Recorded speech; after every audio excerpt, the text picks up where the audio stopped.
Canada, it's huge. No, seriously, it's massive.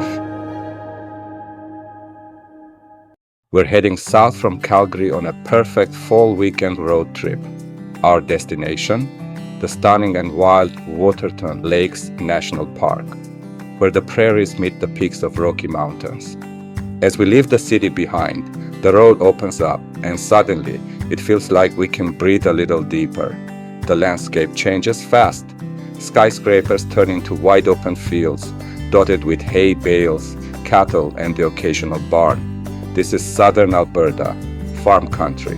Fields of yellow stretch out on both sides of the road, glowing under the fall sun. It's peaceful out here, quiet. Just the sound of tires on pavement and the wind rustling through the grass. Every now and then, we pass a wind turbines, spinning in the breeze. They are standing there against the endless sky. It's hard not to stare.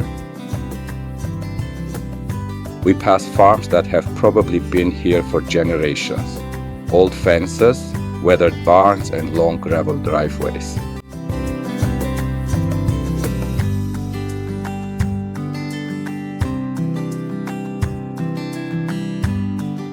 You get the feeling that life moves at a different pace out here, slower, more grounded, and way out in the distance we start to see the mountains, still small but growing bigger with every mile.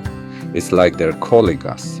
With 2 hours of golden fields and open skies behind us, we finally rolled up to the gates of Waterton Lakes National Park. We pulled up to the small wooden kiosk to grab our day pass, surrounded by mountains, tall trees, and the promise of adventure just up the road. Towering peaks now filled the horizon, and the flat farmland gave way to rugged beauty. Just past the entrance, the road curved, and there it was, the Lower Waterton Lake. That is the first real glimpse of Waterton. The water shimmered in the sunlight, framed by rocky peaks and bursts of autumn color. Even from a distance, it felt like the kind of place that pulls you in and makes you slow down. Our next stop was Driftwood Beach, a quiet rocky shoreline scattered with sun-bleached logs and smooth stones.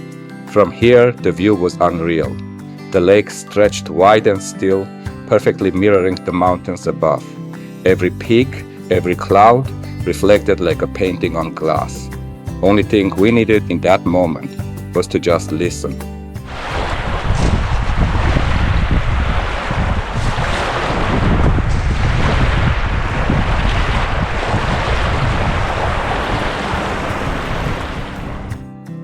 I took a slow walk along the shore. No rush, no noise. Just the sound of water and the rhythm of the moment. Back on the road, the views kept getting better. To my left, a line of trees glowing gold in the autumn sun, their leaves dancing in the breeze, and just beyond them, Linnet Lake, small and still, like a hidden gem tucked between the hills. Across the water, perched proudly on the ridge, stood the Prince of Wales Hotel, iconic, timeless, and picture-perfect against the mountain backdrop. Just before entering Waterton townside, we took a right turn onto the winding road that leads to Cameron Lake. The drive was beautiful, but different. The forest here isn't green anymore. These hills still bear the scars of the 2017 Kenau fire, which swept through the park and changed the landscape in a matter of days. What once was dense, green forest is now a mix of blackened trunks and new growth slowly making its way back.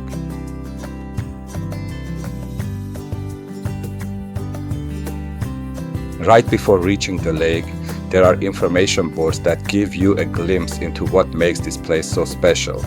Cameron Lake sits high in the mountains, carved by glaciers and framed by towering peaks that stretch all the way into Montana. It's a peaceful spot, but also wild, untamed in the best way.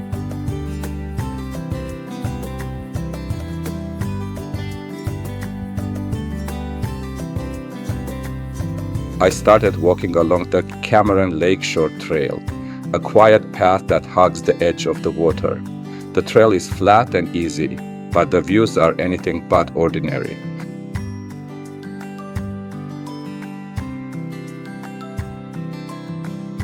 The lake sparkled under the soft afternoon light, while the charred trees from the 2017 fire stood like quiet sentinels.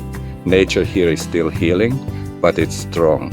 You can see fresh growth pushing up from the earth, life returning year by year. Step by step, the trail leads you deeper into the forest. It's calm, almost meditative. Just the sound of my boots on the gravel, the breeze through the trees, and the occasional rustle from something unseen.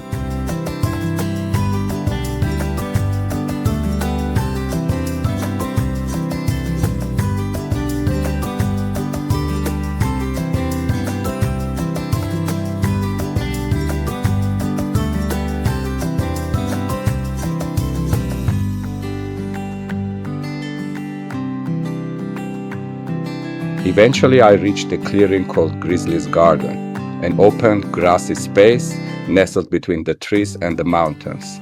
It's beautiful, but there's also a quiet tension here. Signs are posted clearly.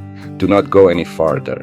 This is prime grizzly bear territory, and beyond this point, it's their world, not ours. Looking out from the trail's end, the view is breathtaking. Snow-dusted mountains rise up across the horizon. And those peaks, they're in the United States. Just across the border, Lakeshore National Park begins. It's amazing how invisible that line is out here, where the land feels whole and wild and free. After taking in the stillness of Cameron Lake, we made our way back down the winding road toward town. The drive itself felt like a final gift, curving through the hills, with golden lights spilling through the trees. Waterton townside is calm, almost too calm. The streets were quiet, the crowds long gone. It's the end of the season and the town is winding down for the year. A few shops were already closed, their patios empty, signs pulled in. You can feel the shift in the air like the place is exhaling after a busy summer. But that's the charm of visiting now.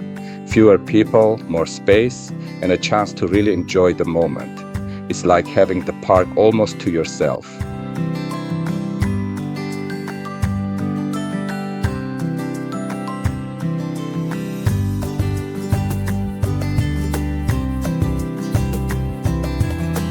Next up was Bear's Hump, one of Waterton's must-do hikes. It's not a long trail, but don't let that fool you. The climb is steady, and it'll definitely get your legs working. The path winds through an area that was hit hard by the 2017 fire. You hike among charred, lifeless trees, trunks reaching up like shadows of the forest that once was. It's haunting, but also strangely beautiful. As you climb higher, the views start to open up. And then, suddenly, you're there. The top of Bear's Hump feels like standing on the edge of the world. A full panoramic view stretches out in every direction. Below, the town of Waterton looks tiny, tucked between the lake and the mountains. The Prince of Wales Hotel sits proudly on its perch like a postcard brought to life. To the far south, you can see the mountains of Montana fading into the distance, wild, vast, and untouched.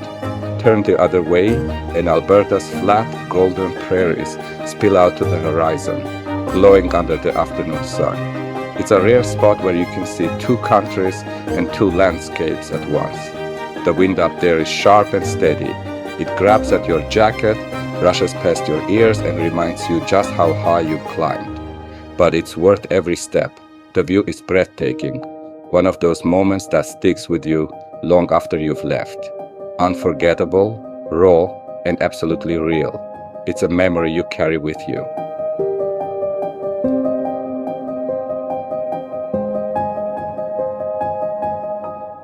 From the top of Bear's Hump, it's impossible to miss it. That iconic castle-like structure standing boldly on a grassy bluff, right where the lake narrows and the wind never seems to stop. The Prince of Wales Hotel. It looks like it's been pulled out of a fairy tale, dropped into the mountains and left to overlook the view forever. Built in 1927 by the Great Northern Railway.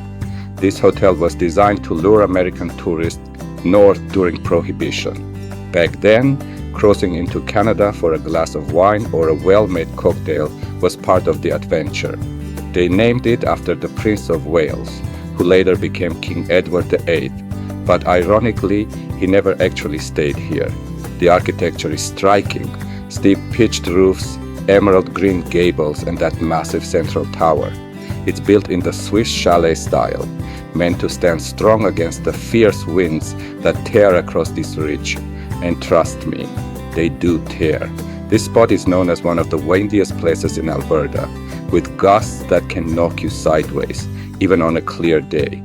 Inside, the hotel has kept its old-world charm: creaky floors, antique furnishings, and sweeping windows that face out toward the lake. From its front steps, you get one of the most dramatic views in all of Canada. To the south, Upper Waterton Lake stretches straight into the US, carving a deep path between the peaks. To the north, the townside sits quietly, framed by forests and trails. On a clear day, you can see all the way to the Montana mountains in one direction, and the Alberta prairies in the other. This hotel is a symbol of Waterton, a place that's weathered storms, fire, and change, yet still stands proudly with its windows to the wind.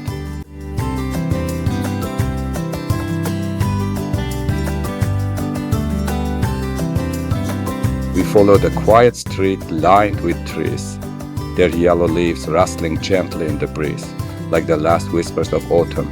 And then, just around the corner, we saw it: Cameron Falls, cascading over ancient rock right in the heart of town. The water tumbled down in smooth, powerful sheets, framed by layers of pink and gray stone that have stood here for millions of years. Keep walking south from the falls, and the street gently leads you to the edge of Upper Waterton Lake. The wind picks up again, rippling across the water's surface and sending small waves crashing against the rocky shore. It's wild, open, and alive, the kind of place that makes you feel both peaceful and small at the same time.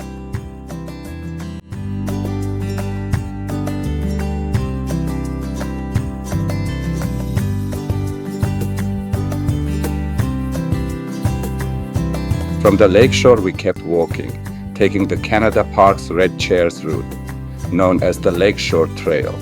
It's an easy, peaceful path that follows the curve of the water, with the sound of waves on one side and mountain views on the other. Eventually, we reached Marina Point, where one of the iconic red chairs waits quietly for anyone who takes the time to find it. From here, the view is something else. The Prince of Wales Hotel stands proudly in the distance, perched on its hill like a postcard frozen in time. Just below, the marina rests quietly, with empty docks swaying in the water and a few late-season boats still moored.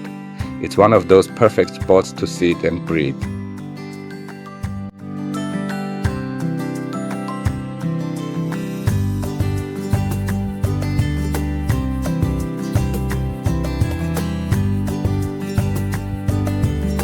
From Marina Point, we headed back into town, walking along Waterton Avenue.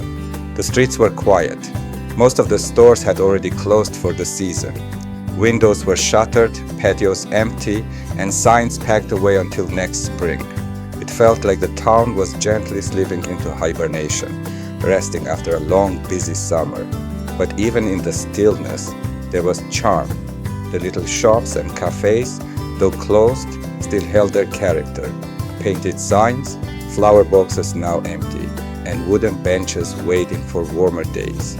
We kept walking until we reached the park visitor center, nestled just beyond the heart of town. The building itself is warm and welcoming, with large windows and displays that tell the story of Waterton's wild beauty. Inside you'll find maps, exhibits, and friendly staff ready to help you explore the park deeper, whether it's hiking, wildlife viewing, or learning about the incredible history and ecology of this place. It's a space to connect with the land, to understand what makes Waterton so unique, and to appreciate how much there is still to discover.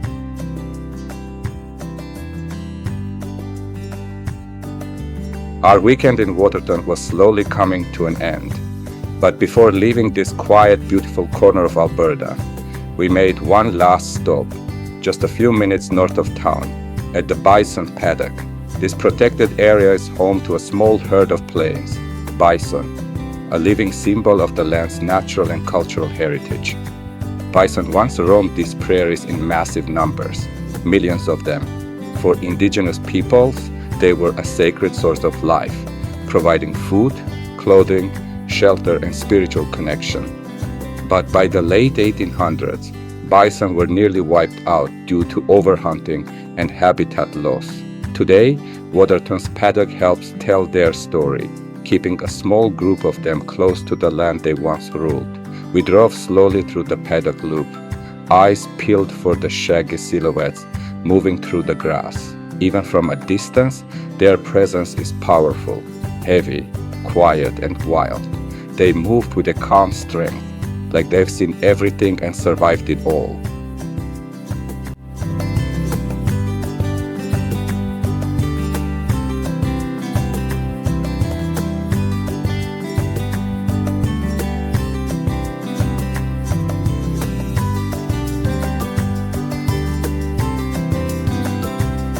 From there, we turned north, joining the road that would eventually take us back to Calgary. But just as we thought the best views were behind us, the landscape surprised us once more. Before us stretched the Waterton Park front, a dramatic meeting of prairie and mountain, where rolling grasslands crash up against jagged peaks. It's one of the most stunning and unique transitions in all of North America. The open fields seem to rise and fall like waves lit by the golden October sun. And behind them, the Rockies stand tall and unshaken, guarding the border between two worlds. This is where Waterton leaves its final mark, not with crowds or signs or busy viewpoints, but with wide, open land and a sky that goes on forever. It's wild, peaceful, and endlessly beautiful. And as we hit the highway and watched the mountains shrink behind us in the rearview mirror, we knew this wasn't just a weekend escape. It was the kind of trip that stays with you. From golden fields and winding mountain roads to quiet lake shores, red chairs, and breathtaking hikes, this place offered us beautiful views and memories. It gave us peace, perspective, and a reminder of how wild and wonderful Alberta truly is. Thanks for joining me for the ride. Until the next journey, stay curious, stay open, and keep exploring. See you soon.